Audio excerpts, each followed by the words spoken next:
Toma do propósito, que alegria estar com você aqui. Mais esse dia 86 do nosso propósito. Lembre-se, ler a Bíblia, orar por um propósito específico e tentar mudar. Hoje é dia da gente meditar no capítulo 36 de Êxodo. E eu gostaria de dizer para os irmãos que o capítulo 36 de Êxodo, como eu falei, né, no capítulo anterior, começou a mão na massa para se fazer o tabernáculo. E o capítulo 36 vai ser também uma repetição do que já foi dado a Moisés no projeto. Então, se você quiser entender melhor, eu vou tentar colocar aqui a imagem do vídeo, né, que você deve assistir aqui na nossa playlist do propósito, ou mesmo o link, eu não sei se eu vou conseguir, mas você deve assistir esse vídeo para que você possa saber de todos os elementos. Portanto, hoje eu queria meditar com vocês em apenas alguns aspectos desse capítulo 36, uma vez que nesse capítulo onde foi dado o projeto do tabernáculo, a descrição dos materiais e tudo mais, você vai encontrar todas as informações nesse vídeo, e assim para não ficar repetitivo. Mas é importante, você fala assim, por que está repetindo então? Está repetindo para mostrar que aquilo que Deus ordenou, do jeitinho que Ele ordenou, foi cumprido. E eu queria falar para você sobre o capítulo 36, no versículo, os primeiros versículos principalmente, que fala sobre os homens aí que foram escolhidos, a saber, Bezalel e Aholiabe, e outros homens também hábeis. Eu queria meditar com vocês no versículo 1, o seguinte: o Senhor havia ordenado, eu vou inverter as ordens. O Senhor tem um propósito para a vida de cada pessoa. O Senhor tem uma ordem para a sua vida, para a minha vida. Qual é? Nós precisamos buscar saber a vontade de Deus. Saber a vontade de Deus, irmãos, muitas vezes, nós que criamos empecilhos, criamos dificuldades para entender a vontade de Deus. Eu vou dizer para você o que eu entendo que é a vontade de Deus. A vontade de Deus está ligada àquilo que Ele coloca diante de nós para fazer. Aquilo que Deus coloca diante de você para fazer, você tendo a habilidade ou não, de alguma maneira você precisa obedecer a Deus em toda e qualquer circunstância. É claro que para algumas coisas você vai sentir que você é muito mais habilitado que para outras. Então o Senhor tem um propósito. E como a gente vai descobrir isso? Experimentando servir o Senhor. Então tudo que chegar à sua mão para fazer, faze-o com toda a sua força para o Senhor. E vá percebendo aquilo que você tem prazer em fazer e facilidade de desempenhar. Porque cada um foi chamado para ocupar uma função dentro do corpo de Cristo. Você já teve a experiência de pegar algo com o seu pé, algo caiu no chão, você ficou com preguiça de baixar, você foi lá com os dedinhos do pé assim e trouxe. Você conseguiu pegar? Conseguiu, né? Mas foi com a mesma habilidade que a mão? Da mesma forma, você já, pelo menos aí na sua infância, você já tentou andar com as mãos plantando bananeira? Até consegue, né? Mas é confortável? Não, por quê? Porque ela não foi criada para isso. Assim, todos nós temos uma função específica dentro do corpo de Cristo. Como é que nós vamos descobrir isso? Experimentando. Experimentando servir e percebendo aquilo que a gente tem facilidade e habilidade e que nos dá prazer. O Espírito Santo, ele nos guia, ele mesmo nos capacita. Cristo distribuiu os dons e eles atuam em nós por meio do Espírito Santo para a edificação da sua igreja. Então, a primeira coisa que a gente aprende nesse texto é que assim como Deus tinha uma ordem para que eles, havia ordenado que aqueles homens fizessem o tabernáculo, o Senhor tem uma ordem para cada um de nós. Ninguém foi chamado no reino de Deus para ser um espectador. Nós fomos chamados para sermos servos, para servir de todo o nosso coração. A segunda coisa que a gente aprende é o seguinte, é que quando o Senhor nos chama, nos dá uma ordem, Ele também nos habilita a isso.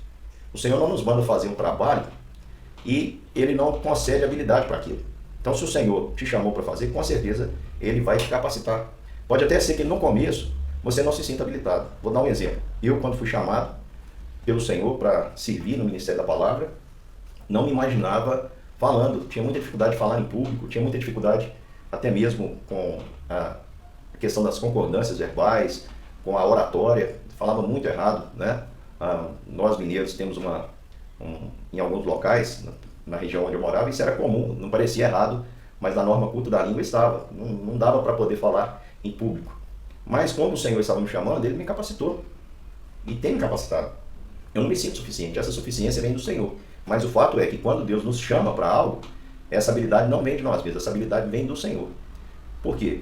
Porque Ele chama as coisas que não são, para que elas continuem não sendo, para que a glória seja toda dele. Eu continuo achando que tinha gente muito melhor que eu para Deus chamar, mas o Senhor escolheu me chamar e me dotou de alguma maneira das habilidades que eu preciso. Porque aqui diz que aqueles homens, eles receberam do Senhor a habilidade e a inteligência para fazerem aquele tipo de trabalho. E muitas vezes, irmão, nós queremos fugir da missão que Deus tem para nós. E a última coisa que eu quero dizer para você é que não tem como.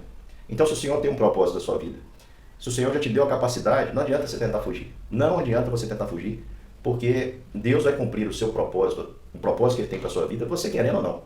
De alguma forma ou não. Você sendo fiel ou não. O que eu estou querendo dizer é que a sua escolha pode ser receber da boca do Senhor servo bom e fiel, ou ver o Senhor cumprindo a vontade e o propósito dele através da sua vida, mas você não vai ter galardão nenhum, nem mérito nenhum, no sentido, é claro que todo, como eu falei, tudo vem de Deus, mas estou falando assim, você não vai agir com fidelidade. Você poderia fazer de uma outra maneira, você escolheu fazer da pior maneira possível. Vou dar um exemplo, alguns exemplos práticos da Bíblia. A Bíblia diz que Deus chamou um profeta chamado Jonas e disse assim, ó, dispõe-te e vai a Nínive. Vamos imaginar que Nínive ficava aqui no extremo norte. Dispõe-te e vai a Nínive e prega para eles um arrependimento. Diz que eu vou destruir a cidade, se eles não se arrependerem, eles serão destruídos. Diz o texto bíblico que Jonas dispôs seu coração para fugir para Tarsis. É como se Tarsis ficasse no local oposto. Ou seja, Deus pediu a Jonas para ir para Nínive e falou, tenha disposição a fazer o que eu estou mandando. Ele teve disposição para desobedecer. E ele estava tão certo que ele não ia fazer a vontade de Deus, que ele entrou no navio, o navio foi parado por uma tempestade, ele dormia profundamente, os marinheiros jogaram sortes, caíram sobre Jonas, foram lá perguntar para ele, falou, sou eu mesmo, eu sou profeta, eu estou fugindo de Deus, isso tudo é por minha causa, me joga no mar. Ele preferia morrer a obedecer a Deus. Só que Deus vai mostrar para Jonas quem é o soberano Senhor. Então Jonas é engolido por um grande peixe, vai parar onde ele deveria ter ido, ele podia ter ido no barquinho, tranquilo, acomodado, preparando a mensagem que iria pregar, né? Agora ele vai de submarino, vai parar lá, através desse grande peixe que o vomita na praia. A Bíblia diz que a cidade de Nínive era uma cidade de 3 dias a ser percorrida. Então Jonas, ele faz isso em um dia. Ou ele passou correndo na cidade, ou ele fez o serviço mal feito e só pregou um dia ao invés de percorrer 3 dias. E eu fico imaginando um cenário, pessoal. Porque Jonas chega lá, não chegou em nenhuma embarcação. Aquele homem fedendo peixe, todo mal arrumado. E dizendo assim, ó, Deus vai destruir essa cidade se você não se arrepender. O efeito foi muito maior do que ele imaginava. O pessoal deve ter pensado assim, esse cara é o Aquaman. Brincadeira, né? O pessoal falou, não, precisamos converter mesmo, arrepender. Olha o que Deus fez. Ao sinal que Deus mandou.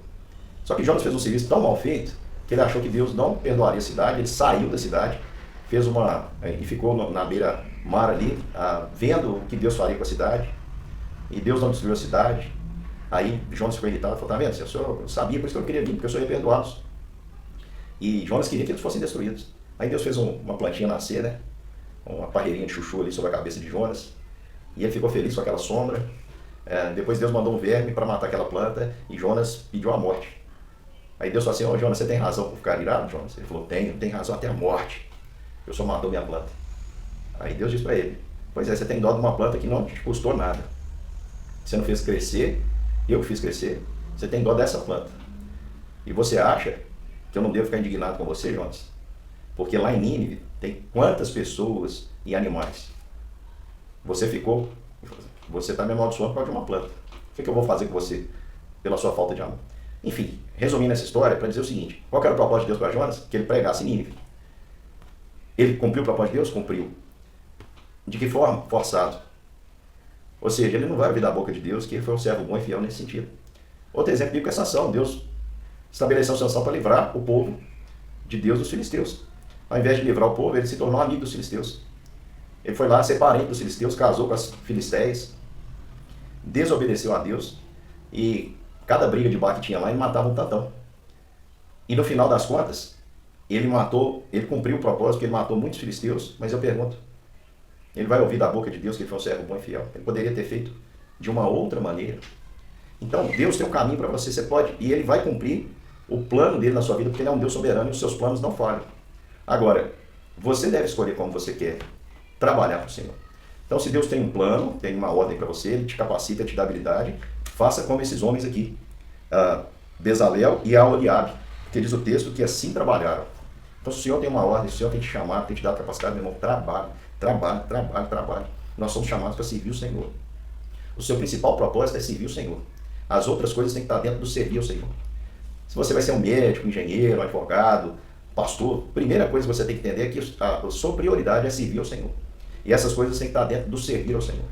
A sua primeira função é ser servo de Cristo. Você pode servir em várias áreas, mas você é o servo de Cristo. De modo que, se alguma área te impedir de ser um servo de Cristo, você tem que abandoná-la e ser um servo de Cristo. Porque nós somos chamados para seguir, trabalhar. Não tem nenhuma bênção na Bíblia para o preguiçoso, nenhuma. E a Bíblia nos exorta a trabalhar. Todos os homens que Deus chamou, todos os homens que Deus usou, eles estavam trabalhando. E como eu falei, se Deus tem um plano para a sua vida, não adianta você correr. Porque Deus vai fazer com que você exerça a vontade dele, você querendo ou não, de uma forma ou de outra. Isso me faz lembrar também do rei Davi. Ele já havia sido ungido rei por Samuel e em certo momento ali ele começa a ser perseguido por Saul e ele foge para a caverna de Adulão. Eu tenho certeza que Davi queria ficar sozinho, não liderar ninguém, cuidar da sua própria vida, ser esquecido. Mas naquele momento ali, o que acontece? Deus manda para ele um monte de gente problemática para que ele possa exercer a função dele de vida, que era liderar. Você acha que quem serve a Deus sempre está bem disposto? Não, meu querido irmão. Eu confesso para vocês que muitas vezes, eu já tentei fugir do chamado de Deus. Muitas vezes, principalmente lá no início, antes de ir estudar, mas não tinha como.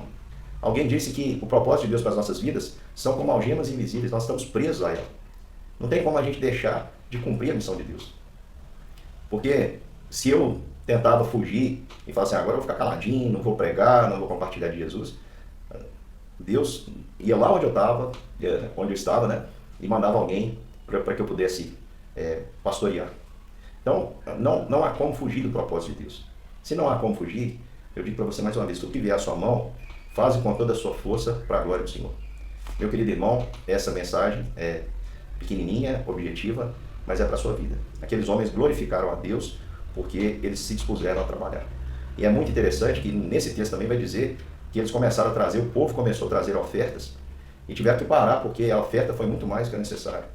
Muitas vezes a gente acha que para servir a Deus, a gente precisa primeiro ajeitar a nossa vida. Não. Em primeiro lugar, busque o reino de Deus, a sua justiça, e as coisas serão acrescentadas. Não temam, o sustento do Senhor virá, porque Ele é dono de todas as coisas. E Jesus Cristo prometeu, eu edificarei a minha igreja. Pode ir, meu irmão, não preocupe com as coisas, não. Não preocupe com a sua vida.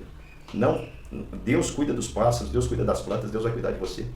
Nunca no reino de Deus vai faltar o recurso, porque o nosso Deus é dono de todas as coisas.